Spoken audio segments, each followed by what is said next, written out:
বাঙালিরা পৃথিবীর যেই প্রান্তেই থাকুক না কেন, যেসব খাবারগুলো খেতে অবশ্যই মন চাইবে তার মধ্যে এই ঝালমুড়ি কিংবা মুড়ি মাখাটা কিন্তু অবশ্যই পড়বে। বাঙালিদের মধ্যে এমন কোনো মানুষ নেই যারা স্কুলে গেছে কিন্তু স্কুলের সামনে থেকেই মুড়ি মাখা খায়নি। তার স্বাদই কিন্তু অন্যরকম হয়।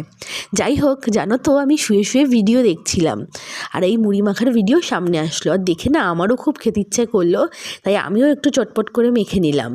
তা এর মধ্যে কী আছে জানো? এর মধ্যে রয়েছে প্রথমেই মুড়ি, পেঁয়াজ, ধনেপাতা, কাঁচা লঙ্কা, চানাচুর, বাদাম আর একটু আচার। উফ, কী যে ভালো লাগে। আর দিয়েছি সর্ষের তেল। আর যদি পাড়ার তেলে ভাজার দোকান কিংবা মিষ্টির দোকানের সিঙ্গারা হয় তাহলে তো জমেই যায়। তোমরা কে কে এই মশলা মুড়ি খেতে ভালোবাসো জানো তো? আমি এই স্বাদ গ্রহণ করার জন্য হাজার হাজার বার বাঙালি হয়ে জন্মাতে রাজি আছি। কার কার দেখে লোভ লাগছে অবশ্যই কিন্তু কমেন্ট করে জানাবে, আর ভালো লাগলে অবশ্যই একটা লাইক করে দেবে।